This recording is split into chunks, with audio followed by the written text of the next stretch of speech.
Last week, we looked at how you could deploy your application to someone's desktop machine. That is by creating a jar.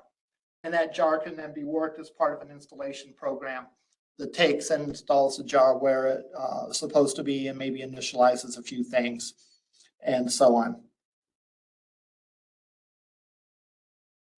There's another way that you can deploy your Java application.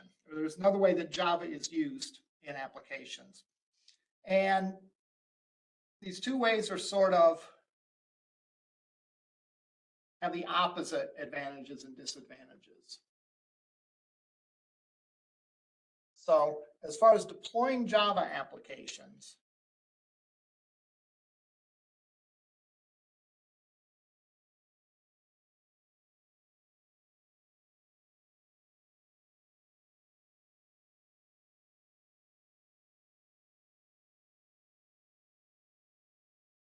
you can install it locally. That would be where if I created a Java application, I'd give you an installation program and you would install it on your machine.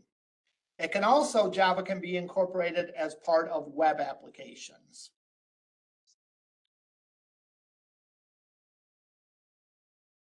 Now, local installation has the disadvantage of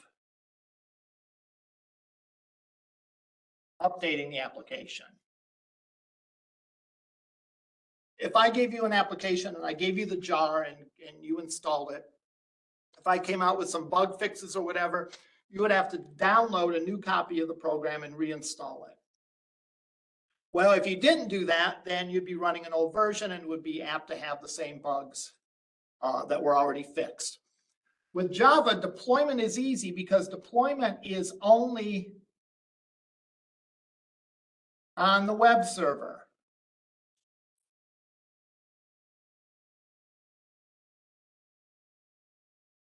So Java web applications are easy to deploy. You don't have to update everyone's machine. You only update the code that lives on the server and you're ready to go. The requirements of local installation. Each local installation is required to have a Java virtual machine running. All right. And that is a requirement that's put on. So that would have to be installed in order to do it. In web applications, only the server would need the Java virtual machine installed on it. I guess Java, the local install has the advantage of you can run it when you're not connected to the internet. That might be, however, in some cases, even a desktop Java application will get some data from the internet, in which case you're limited if you don't have an internet connection. With web applications, if you don't have an internet connection, you simply can't run them. So that might be a small advantage for local installation. So because of this, a lot of people are going to Java, deploying Java as part of a web application. All right. And in order to do that, it would look like this.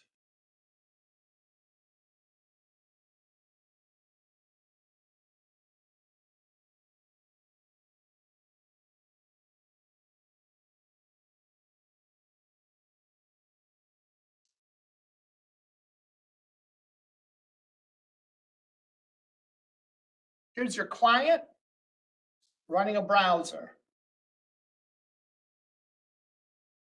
You're connected to the internet.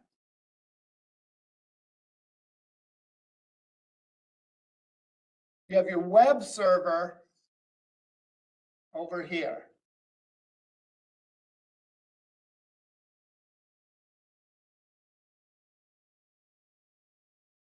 That web server has some packages installed that let it understand Java.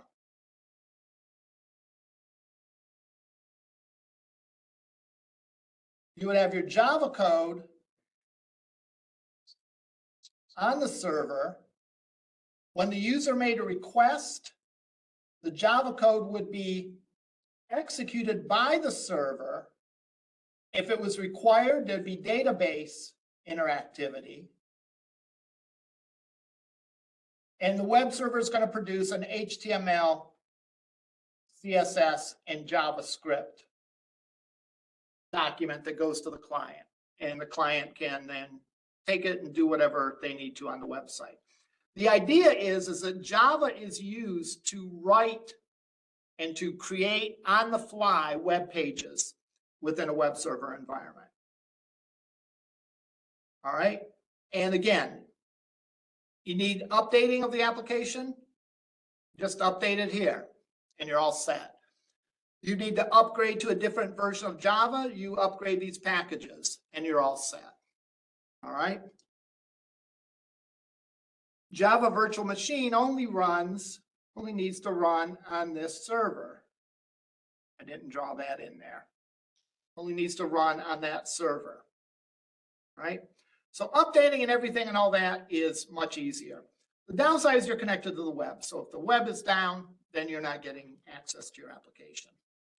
But that's becoming less and less of an issue over time, all right? Over time, people are connected to the web virtually constantly through their mobile device or through their laptops or whatever. So that is less of a restriction than it used to be. So my point is that we talked about desktop applications last time, and we talked about how to develop a jar that can be taken and installed on another machine and ran.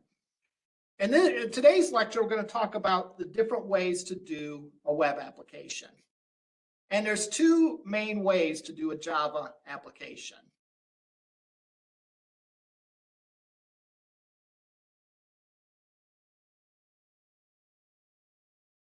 There is Java JSP pages, and there are Java servlets. A JSP page is basically an HTML document that contains Java.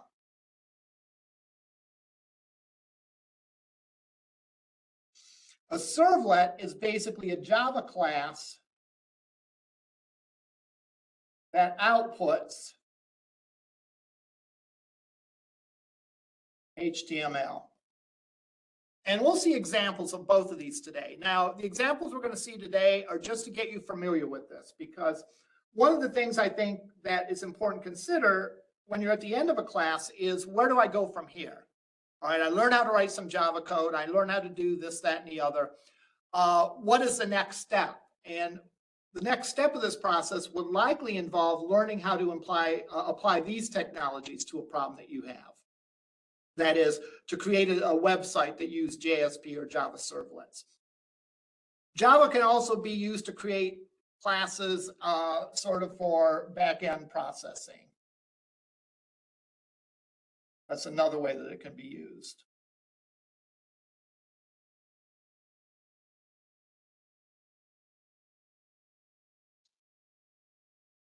I asked ChatGPT to name some systems that use Java.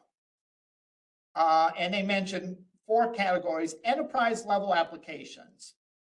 An enterprise level application is an application that covers really all aspects of a business. All right. It's not maybe a small website that marketing puts together to market the organization. It would include really all aspects, enterprise-wise. This includes things such as online banking, customer relationship software, and enterprise resource planning systems. These are examples of enterprise type applications. E-commerce platforms. And they mentioned a couple things. Both Amazon and eBay rely heavily on Java. They don't exclusively use Java, but they do rely on that. Content management systems, which allow you to create a template of your web pages and then have them filled in with posts that you create. If any of you have used WordPress or Blogger, that's an example of a content management system. Well, these two specific ones, I haven't worked with them, but Alfresco and LifeRay are examples of that. And LinkedIn uses Java extensively for its back-end services, and Twitter uses Java in a variety of places. Finally, they mentioned educational platforms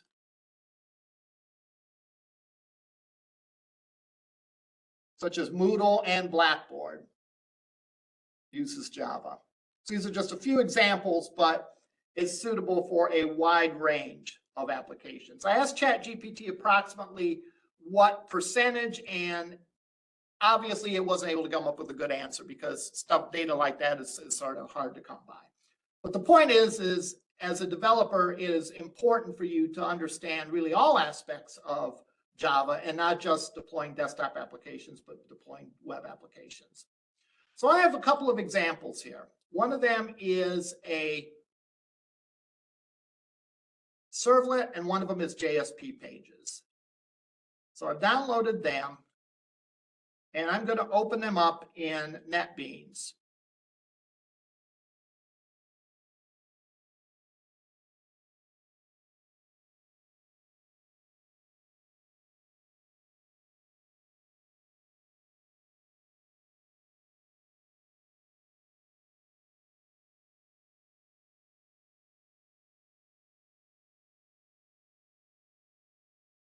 I'll find it on the disk.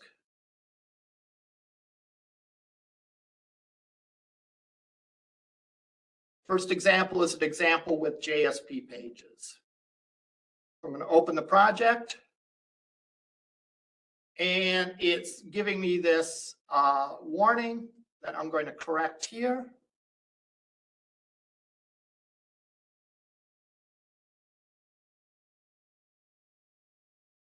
That should correct it. We'll see if it does. Well, let's take a look at what this does. Let's look at it first, and then let's look at what it does first, and then we'll examine the code. And it's a very simple example. When I go and run this, it's going to bring up a web page.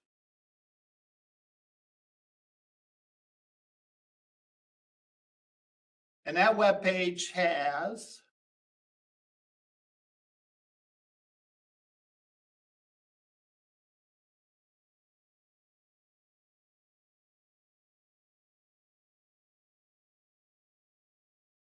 for you to enter in your username, user password, and user age. This might be, for example, a program to register a new user. All right, so you might be asked for these pieces of information and other ones. So I might type in, my name is Mike, my password is password, and my age is, let's use a different person, and I can put in their age. Bill. Bill is a young fellow, so they're only 32. So I can click register, and I get back from the server, you've entered the following data.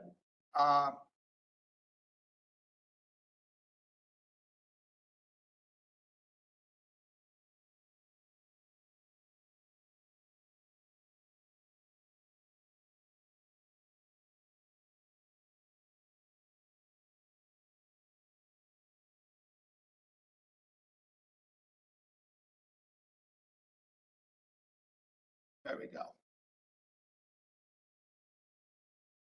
All this does is it outputs the data that I entered in. That's nothing earth-shattering, but this is coming from a Java application, and it could do more than this if it needed to. It could, for example, create a object and update the database with it. So let's look at what a Java servlet looks like, and let's look at the anatomy of it. First thing we have is we have our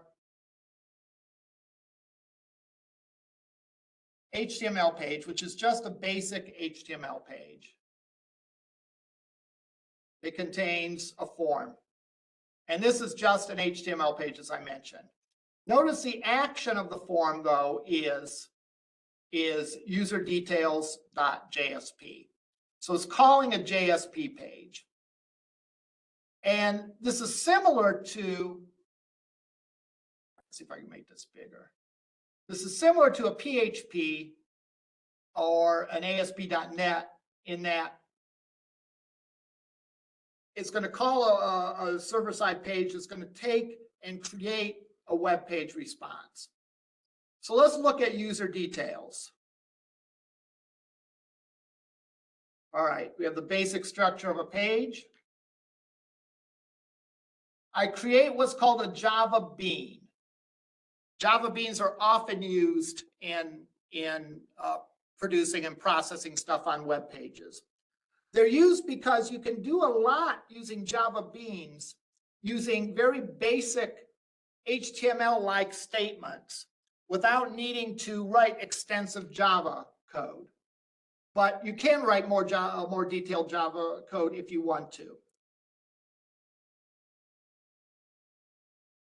Let's analyze this and talk about what each of these statements represents.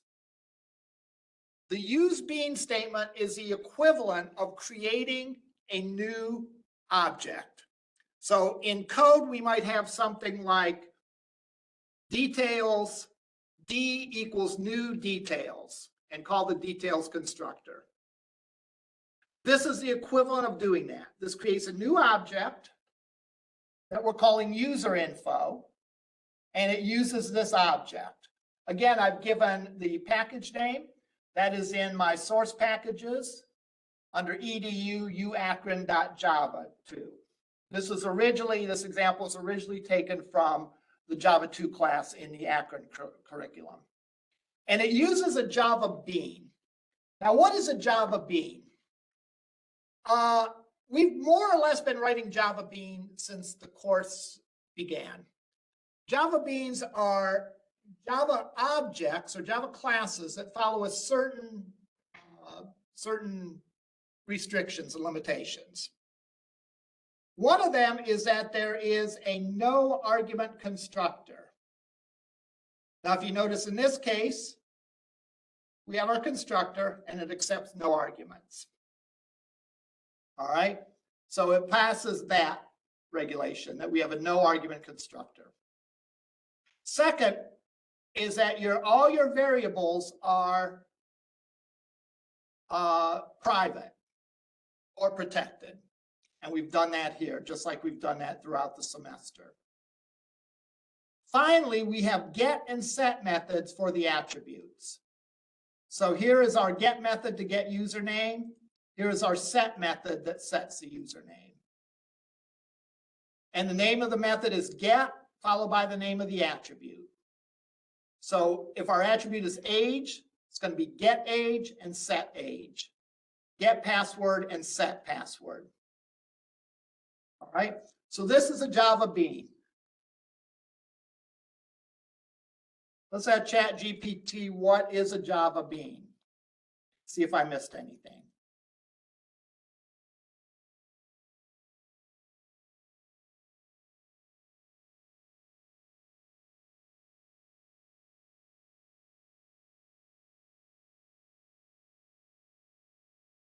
Java Bean is a reusable software component model for Java. Java class that follows certain conventions. Key characteristic, properties, private properties that represent the state of the object, and with getter and setter. We showed that. Serialization, we're not talking about that right now. Default constructor, Java Beans usually provide a default no argument constructor.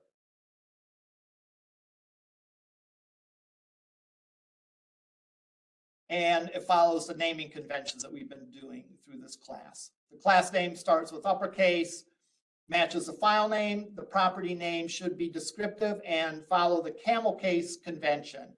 That is, first letter is, well, I sort of didn't do that here, unless it depends if you count username as 1 or 2 words.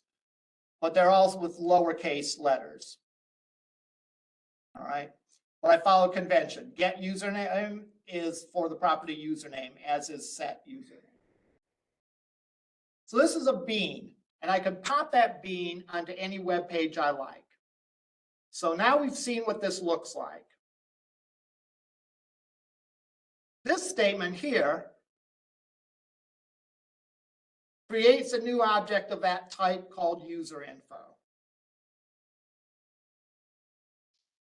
JSP set property, I can either set properties one at a time by supplying their property name, or if I use a star, it will fill up everything based on the names here. Notice these names match the property name. Username, password name, password, age. When I do that, I can set all the properties in this bean by just saying properties star. Set property, give me all of them. In what class? In the user info class. I can then get the property from the bean and spit it out. I want the username property from this bean. I want the password property from this bean. I want the age property from this bean. Now, granted, this is just a very, very simplistic example, but it shows how the JSP pages can communicate with Java beans. We can also write more Java code if we want to in this. We can create read-only attributes to do a calculation of some kind, like in your student class. You could have get tuition. And there is no attribute named tuition, but the get tuition could be a method that calculated the tuition. Now, why is it read-only? Because there's no set tuition. You always calculate the tuition when you want the user to get the tuition. So this shows simply how a JSP page can connect with Java. And I can also write some Java code of my own. Let's ask ChatGPT about it. How do I incorporate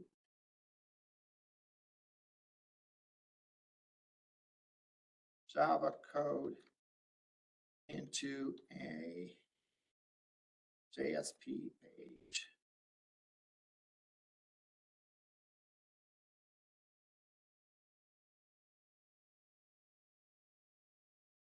Put them inside this tag.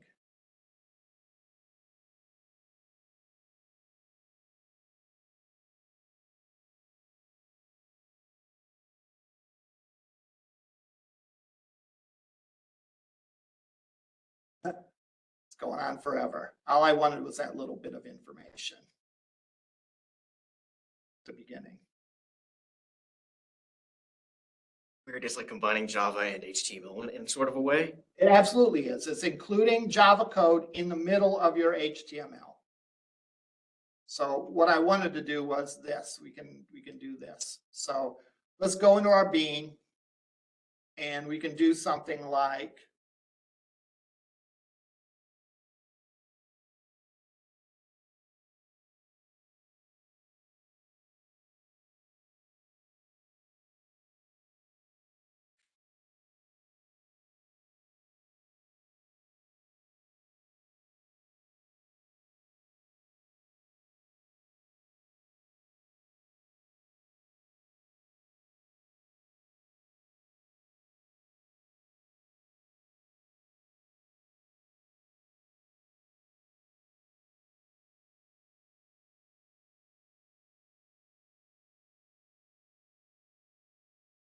all I'm doing there is I'm including the package name so it knows what object to use. I can then call set methods on it. I can say D2. I'll just do set username.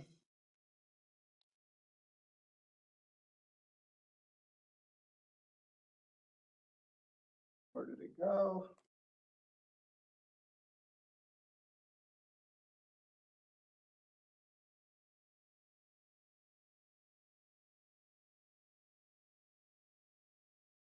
Then I could do anything I wanted to. I could call some method and output the results.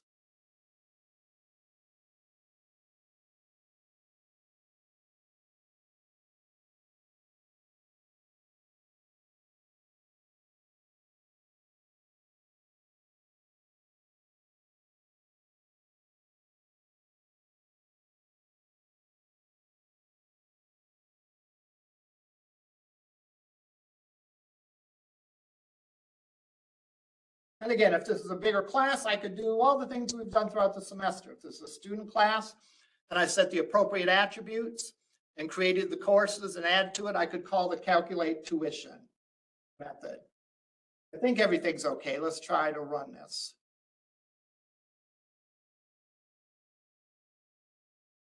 So I can go in, I can enter God, I hate this to just popping up and asking me to do things. Okay, I enter this in.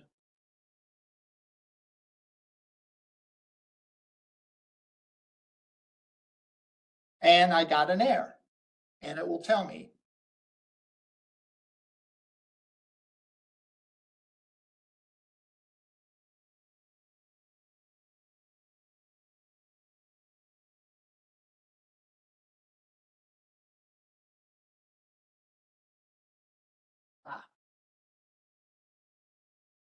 This should be out.println.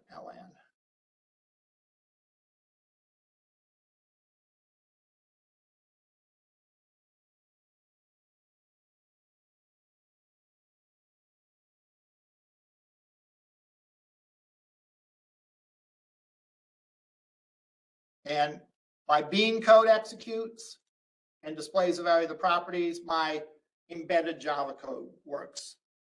So this is almost like, when they do the advertisements for a Reese's peanut butter cup. You got chocolate in my peanut butter, you got peanut butter in my chocolate. JSP pages is that you have Java code in an HTML document. Java servlets are the opposite. We have HTML code inside our Java code. So let's take a look at what that looks like. Let me open project, Java servlet example. It's giving me this error. But keep in mind, you don't have to do any of this. This is just informational and sort of points in the direction of what would become next should you go on this path, or for example, if you take some of the courses in the University of Akron program.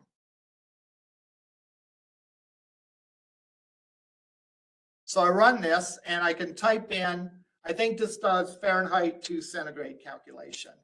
So I can type in 32 degrees, go, and it will tell me 32 degrees centigrade is 89.6 degrees Fahrenheit. 0 degrees centigrade is 32 degrees Fahrenheit. All right, let's look at our web page. And our web page simply is a form, and it submits to the servlet named example servlet. Now, for all the additional packages and all that and configuration, this is mapped to open up this object.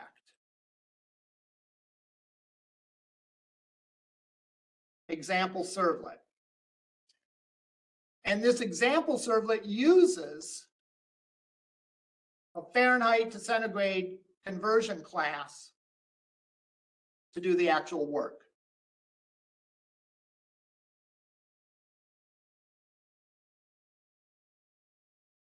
Let's look at the servlet. The servlet is a class that follows a certain standard. Notice that example servlet extends HTTP servlet.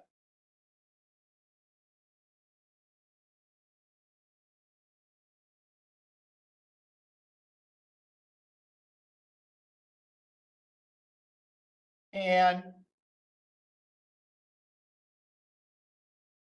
one of the methods that it needs to have in it is a process request. Associated with every web transaction, there's a request and a response. That's what we had in my diagram when I showed the client making a request and the server providing a response. What we're doing here is we are outputting the HTML code that we want to use. That's fine until we have some data that we have to calculate. So for example, we want to pull the value that was on the form for centigrade. We do that this way. This line pulls the data from the query string called centigrade. That's what it was called on the form. This line of code converts it to a double. Now notice this is in a try-catch block, so if something went wrong, we would catch the exception and display an error. We then create a convert object. So we pull the value centigrade again. I guess I could have used C entry here instead of request get parameters, but I didn't. And here I use the calculation of the variable f equals my convert object, C to F method, and I pass C into it. So when I run this, I get the output.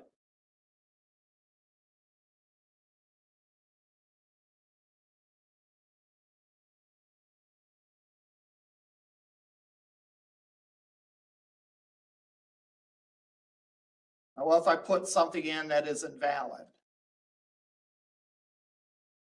I get simply the output of danger.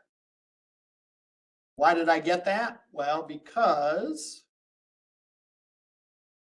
this conversion through an exception, because I can't convert that random character string that I typed in into a double. Therefore, it complains. And it doesn't go ahead and do the rest of it. I could rearrange this a little bit to output some of this stuff first so that it was styled. Would do this.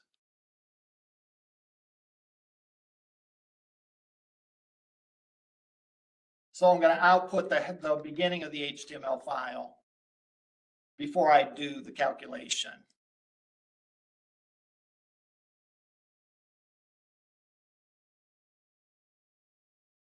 And now it looks more like a completed web page. So, as I mentioned before, JSP pages are like HTML pages that have incorporated into them Java code. That Java code can take advantage of Java beans, which we did in this example, and it can have embedded Java code in it this style. Our servlet is a Java class that has a process request method that actually prepares the web page to be sent to the client, and it can pull data from the query string, it can call Java classes, it can do whatever it needs to be done. So these are ways that you can build Java within your website and use Java for that effect. Let's ask ChatGPT, what sites use JSP? Many websites. It's challenging to get an exhaustive list. Amazon uses JSP, LinkedIn uses JSP, Oracle uses JSP, eBay uses JSP, Yahoo, Alibaba, Google AdWords, many banking, and educational. And finally, I can ask what sites use Java servlets, and I could probably get a similar answer.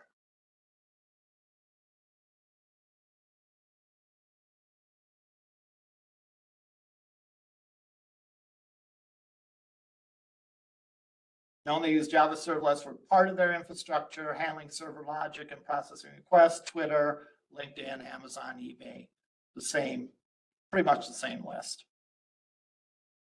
It's not like you have to pick one or the other. You can use them together to do things. It's just a matter of picking the right tool for the right job.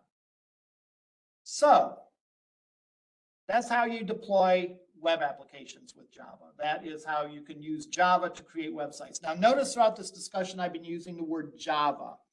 Java is different than JavaScript.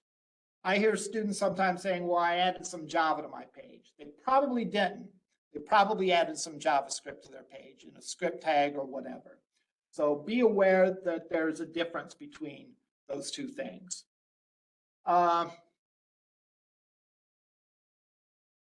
These are your two main options to deploying. Either you give an application that's run on a desktop in which you give an installation program and you supply the jars and they need to be updated on each machine and each machine needs a Java virtual machine, or you do it on the web, in which case you only need to update the server.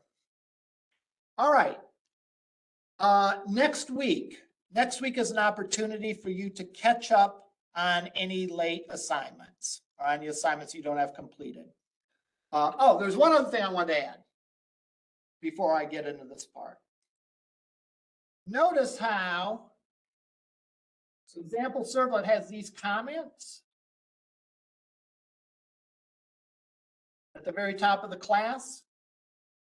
If I create Java docs,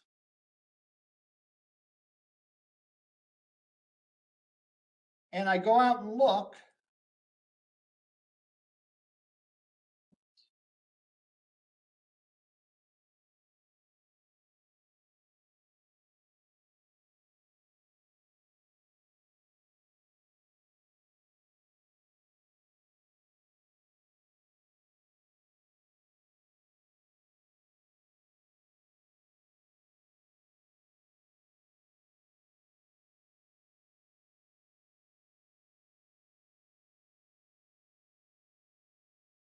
shows all the classes and methods like it did before.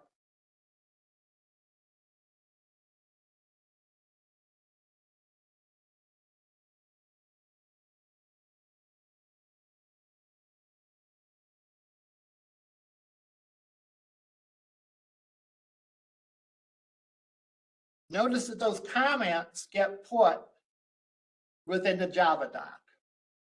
So that's a good thing to do when you're creating your Java doc. If you follow this example, and I put this on Canvas of how you can follow the example.